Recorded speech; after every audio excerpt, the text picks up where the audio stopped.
Assalamu alaikum. Recently, a story surfaced in the Circassian segment of social networks about how it turned out that it was published 6 months ago and was dedicated to the history of our people and the search for an answer to the question, how did the Circassians appear in Russia? The video sparked active discussions, especially in the diaspora. Many people rightly pointed out historical inaccuracies, mistakes, and at times even outright lies. But in this situation, I suggest we take a broader view. This isn't about one specific video. What we're seeing is part of a long-standing, large-scale struggle over the interpretation of Circassian history, a struggle over how exactly it should be presented and what conclusions the viewer is supposed to draw from it. It's important not just to refute individual points. It's important to understand how these kinds of stories are constructed, what techniques are used in them, how the desired narrative is built up step by step, and why, in the end, a neutral viewer ends up with a version of our past that's convenient for the system. At the same time, people who are directly connected to this history are left with the feeling that key elements are missing from this story. Without them, the picture ends up distorted. It seems that people's understanding of the history of the Adaga or Circassians within the Russian state is rather vague. Let's figure it out. history is not just a collection of facts. What's really important is how these facts are selected, interpreted, and connected to each other. That's why analyzing these kinds of stories isn't a debate about opinions, but an attempt to understand the very mechanism by which historical perspectives are formed. Let's figure it out.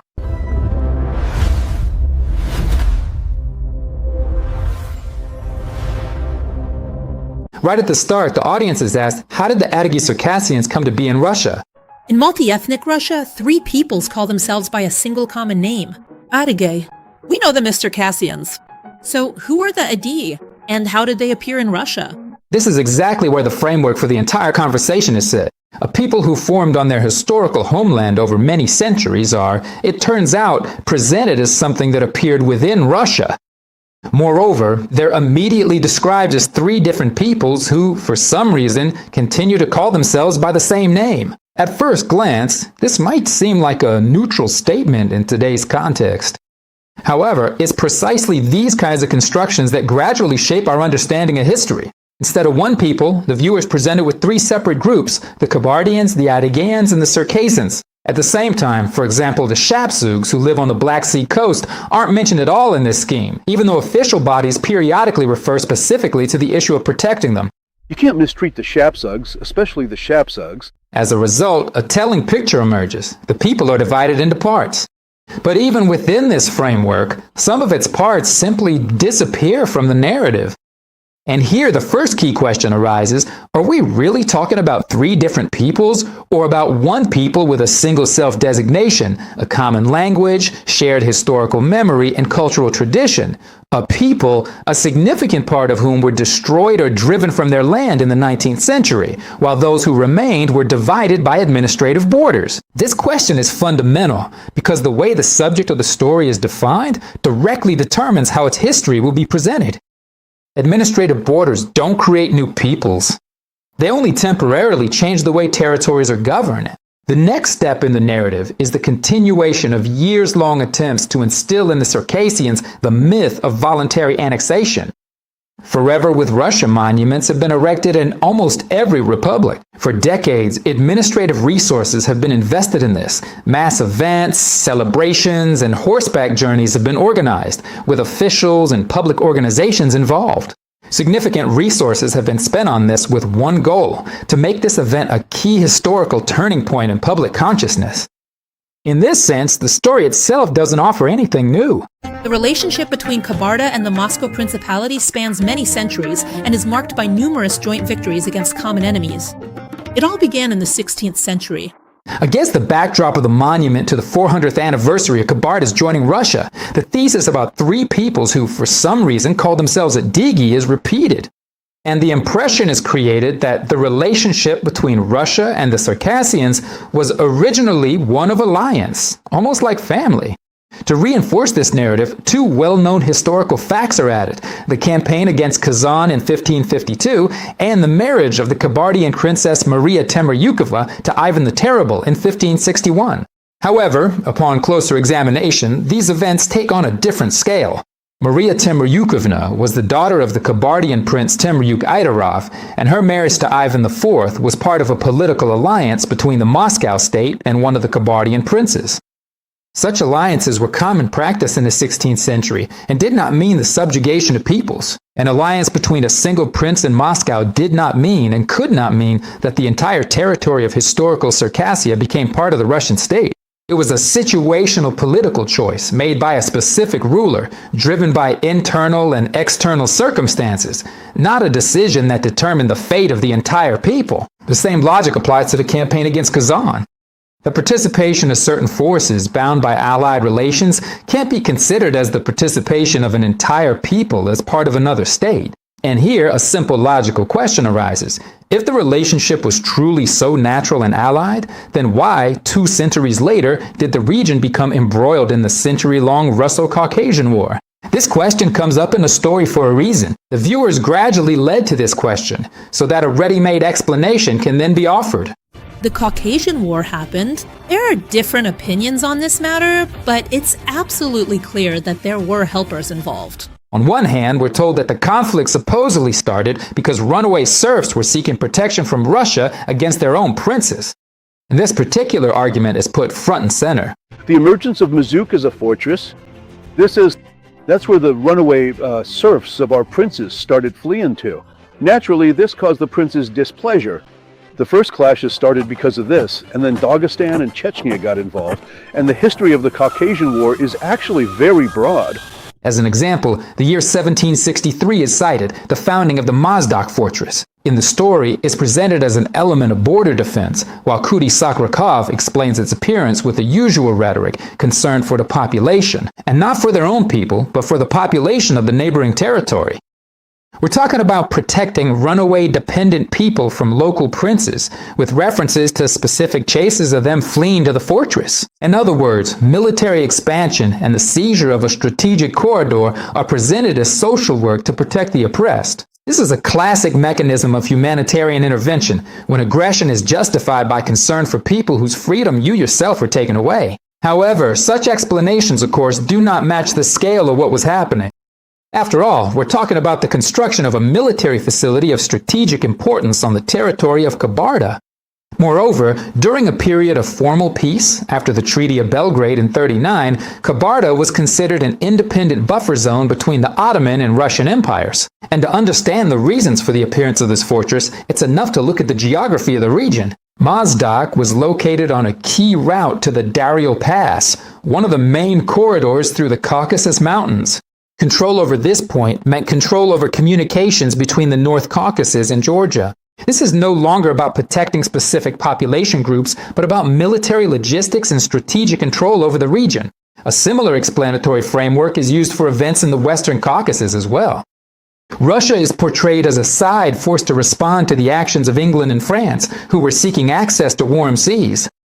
Russia could not allow these coastlines to be taken over by other countries that were competing with Russia at the time. So Russia was forced to establish a reliable stronghold here, to set up the Caucasian line and defensive structures. However, at this point, an obvious contradiction arises. The Russian Empire itself, in the 18th and 19th centuries, consistently pursued a policy of expansion to the south, including the desire to control the Black Sea. In this context, Circassia was not a buffer zone, but rather an obstacle on the way to the coast. That is why sources record decisions aimed at clearing the territory of the local population.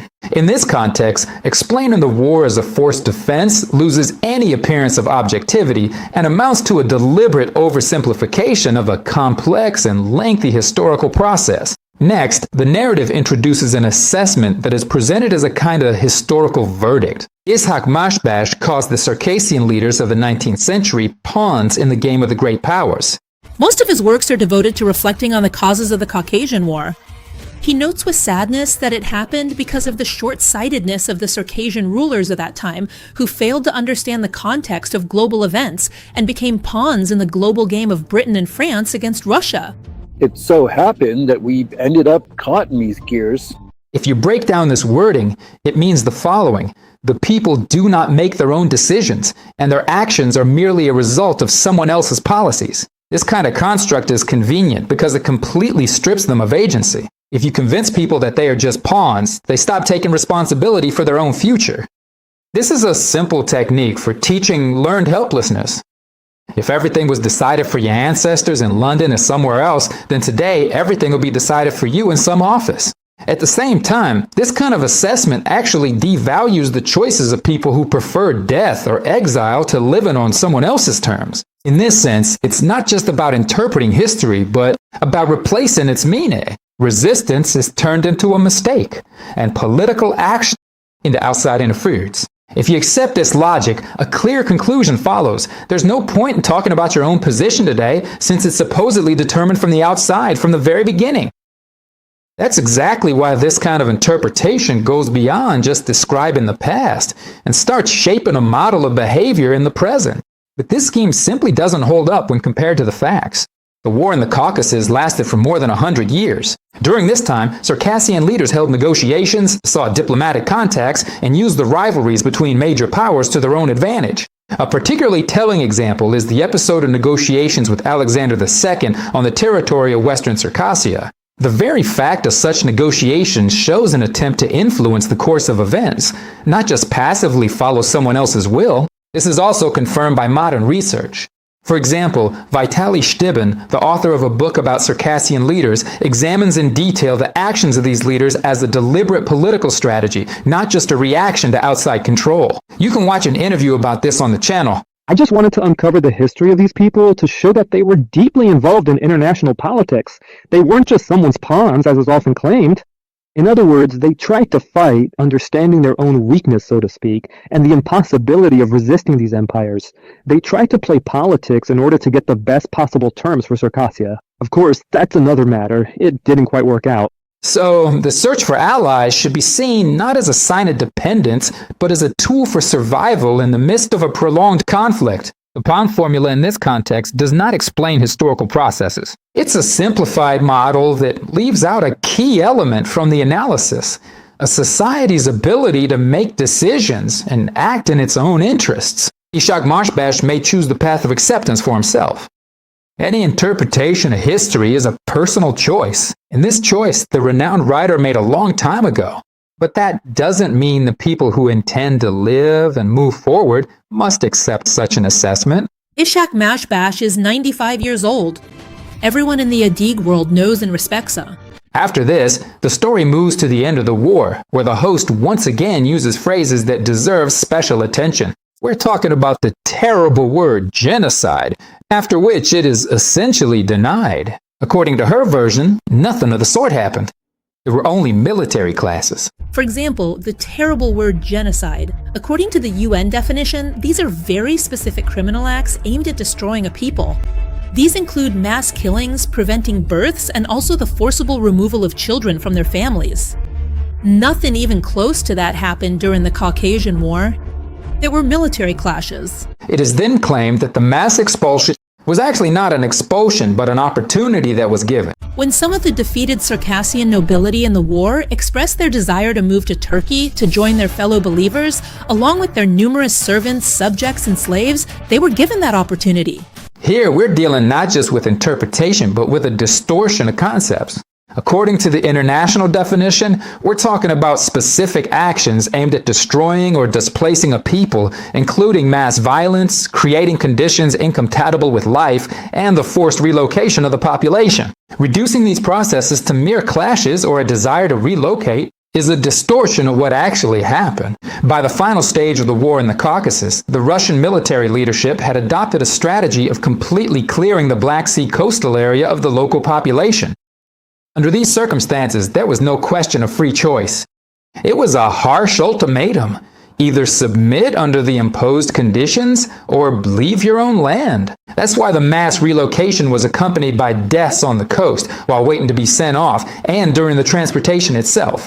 And in this case, the formula of an offered opportunity actually conceals the coercion, the scale, and the consequences of what happened, leaving only a seemingly neutral discretion. But none of the people featured in the story will mention this, because this very part of history is systematically left out of the public narrative.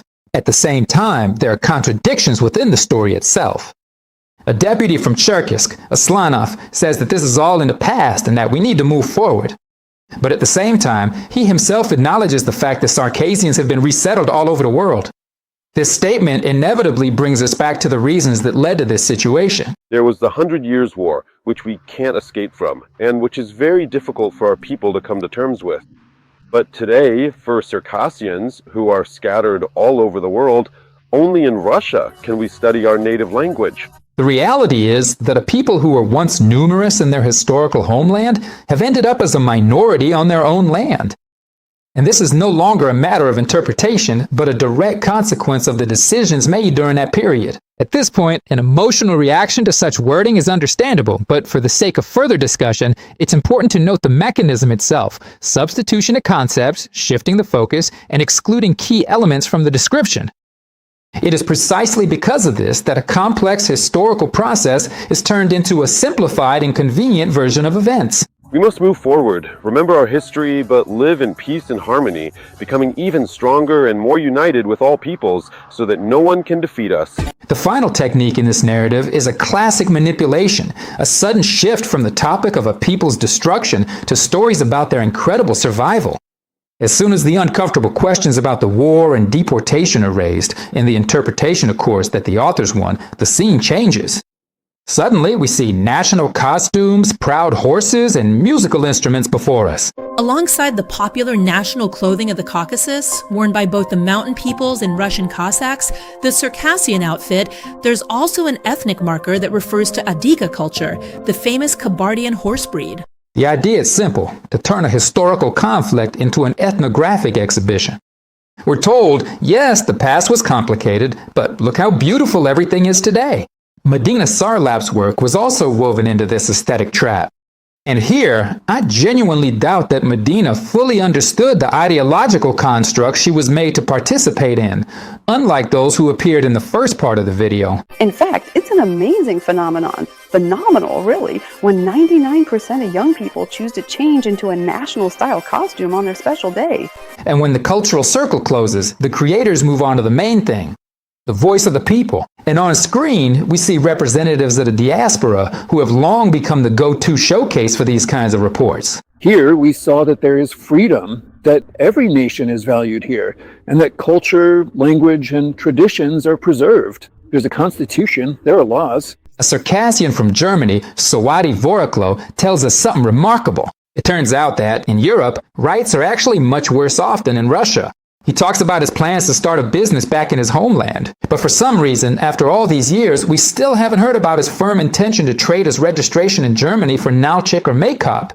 Here, the Aditya people have freedom, have rights, and have opportunities. I feel much freer here than I do in Europe, in Germany. Surprisingly, they finally found a use for the so-called Adija Day, a holiday born in the offices of the Ministry for Nationalities Affairs. It turns out this day doesn't exist to unite the people, but rather to prove that we have more rights here than in Berlin. For example, here in Russia, there's a Diga Day. That's a concrete sign that the interests of Circassians are being considered here, both those abroad and especially the locals. Meanwhile, in reality, people are dragged through the courts for trying to protect this very language and history, but someone on TV tries to convince us otherwise. This is where the eyewitness testimony mechanism kicks in. It doesn't matter what the statistics or the courts say. What matters is to show a person in Cherkassk who says, it's bad over there, but it's good here. This is a play for emotional trust, which is supposed to outweigh rational facts. This parade of loyalty is wrapped up by Kadi Sakrakar. Once again, he talks about his compatriots abroad, to whom he brings the truth so that they don't harbor grievances against the country where their homelands, or ultimately their homeland, are developing. I've already lost track of how many homelands he's offering us, but the message is clear. Be grateful for what you're allowed to have. We deliver truthful information, unlike those who are always trying to keep them resentful, always trying to make them hold some kind of grudge. This is a story we must accept objectively, and these are historical homelands that are now finding their development within Great Russia. We need to do everything possible in those countries through our compatriots to strengthen our position. Of course, none of the authors of this propaganda will ever sit down at the table for a direct discussion. Their only weapon is a monologue in a protected studio where there's no room for uncomfortable questions. Today, we often hear from representatives of the diaspora that a lot depends on them. And that's true. The first thing you can do is, in between tea parties with dear guests from such organizations, start asking them the very questions they've been so carefully hiding from behind the strong arm. Your silence when meeting with them is their main resource. Ask in Munich why Saudi doesn't return to her homeland, even though she has such great opportunities. Especially since the rights he has in Germany aren't enough for him. It may be then we'll get an honest answer. This is the situation that's been exposed almost everywhere. The history of any people is complicated, but when it turns into a sequence of formulas that are convenient for someone, eternal alliance, forced defense, pawns of great powers, it stops being just history.